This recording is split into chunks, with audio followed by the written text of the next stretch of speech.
Welcome to DaPhunkeeProfessor.com. This is what I refer to as stream of consciousness guerrilla television. Ideas, thoughts, information that I share with the camera, sort of like I'm talking to somebody on voice chat. That's what this show is going to consist of, plus other clips and ideas and elements that I think might be interesting. Anyway, welcome to episode 1. Stuff's about to come up. Peace. Alright, so our first topic of discussion is going to be public education. What public education is, what it's not, and also its historic purpose. And maybe through some of this, you might understand why I refer to the public education glass ceiling, because of the social construct, social and class construct behind the concept. Now, the roots of public education are actually within, believe it or not, our state colleges and universities, many of which were originally referred to as institutes. And they actually trace their origins back to the Land Grant Act of 1790 in the creation of institutions to train people in advanced forms of agriculture,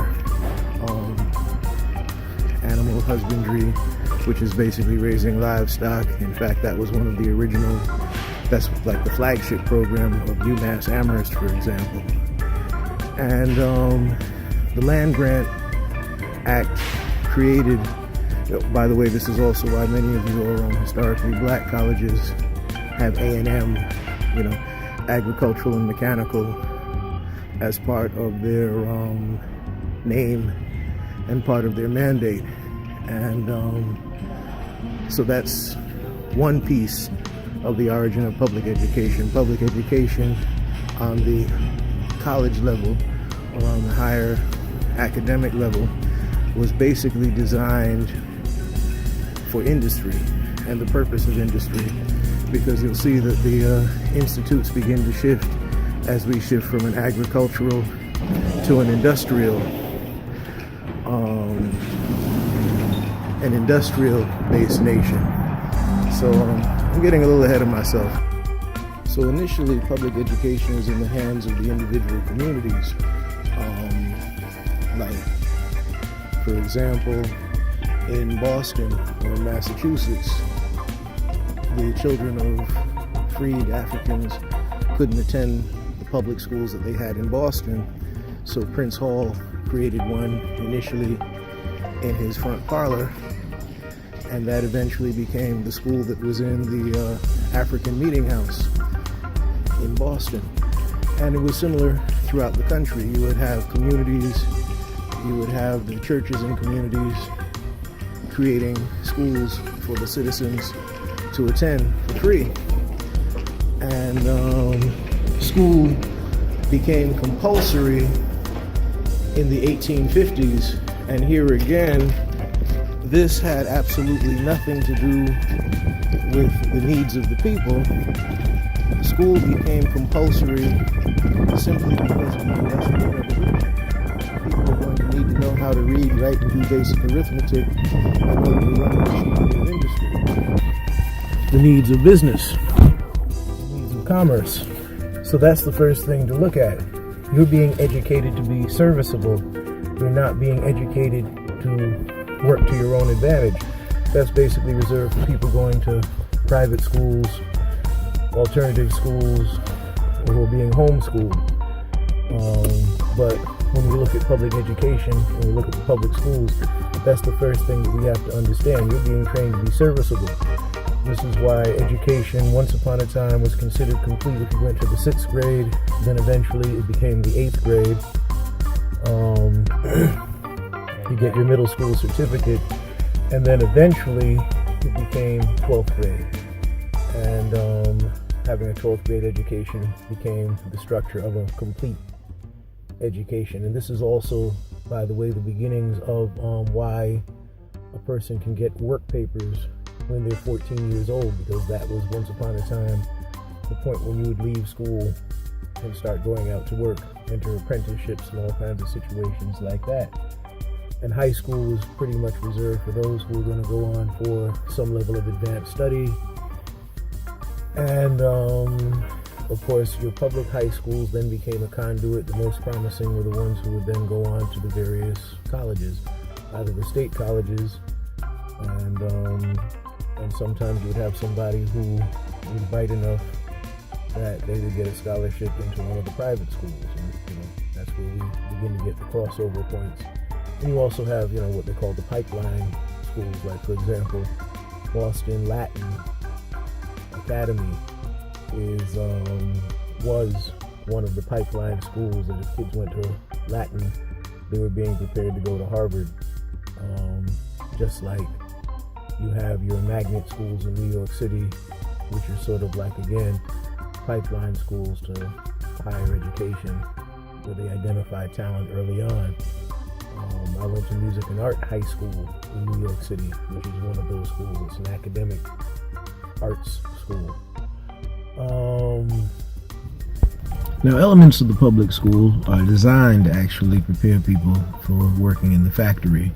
And ironically, it also prepares people for prison. Case in point. In a classroom, the best way to actually sit is in a circle or in a semicircle, where the instructor is part of the circle or the semicircle, but instead the classrooms are set up in rows and lines, basically the same way that the factory is set up in rows and lines. And you have the supervisor who sits up front, also the overseer, interesting use of words that apply, sits up front and is able to look over the rows of people. In school, you're taught to respond to buzzers and bells. And in jail, you're taught to respond to buzzers and bells. And, you live in rows and you live in cells. And when you take all of these various elements of public education, and, you also think of Pavlov and classical conditioning, from kindergarten through 12th grade, you're being classically conditioned to work in the factory if you were a public school student. And the lunchroom, the process, thinking of time in units of 45 minutes and all of those sorts of things, that again is all part and parcel of working in the factory. One of the reasons why public education is also stretched out from originally 8 years to 12 years is because there are several years of padding the entire structure of middle school. The entire invention of middle school is a faulty design. See, the situation with public school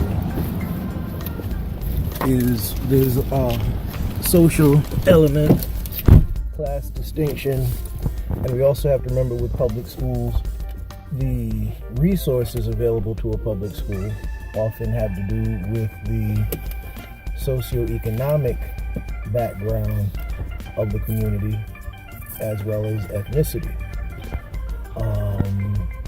And of course, when you look at the way legislation is structured in the public school system, what you'll come to realize is that it's a reward-based system. If a school performs well, they get more money. And of course, if a school is underperforming, their budget is cut. Now, if your budget is cut and you're an underperforming school, how do you become a school that catches up if you can't fund the basic resources that you need? So when people pose the question, are schools failing our kids? The short answer is yes. And the other short answer is that's basically what they're supposed to do.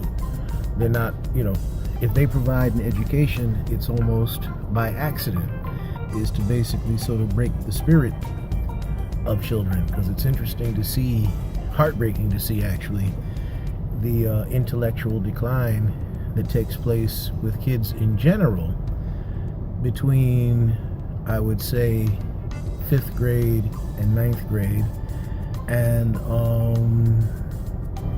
sort of like the recovery factor. And then of course you have other things that have worked their way in, like for example, you now have standardized exams, and the standardized exams are such that now teachers are teaching to the test, and critical thinking has basically been removed from the equation, and what they're calling critical thinking is actually paraphrasing, which, by the way, when you get to college, the paraphrasing that you were taught in school is really technically plagiarism, and that makes for some interesting papers when I have to read when I'm teaching freshman English, and have to kick all these papers back. No, that's not really a citation. No, that's not really critical thought. That's rephrasing somebody else's idea. And of course, removing critical thinking from the equation does then wreak havoc, because now what you kind of have is a drone-based system. And of course, the other thing that they've put in the equation now is teaching kids basically using tablets, Chromebooks, iPads, and the like. And the problem is, when you're using a computer-based matrix system to educate students, some of the critical thinking again is removed because the computer is actually doing it for them.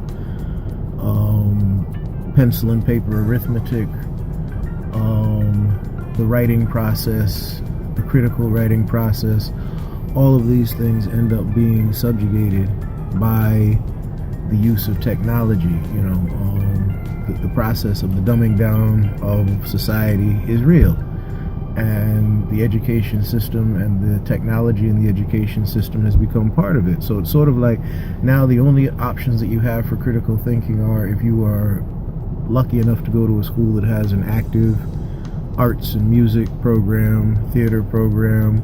That's the only real exposure kids are going to get nowadays to critical thinking, because it's not part of the classroom process anymore. Independent thinking is not part of the classroom process, and of course that was a short window.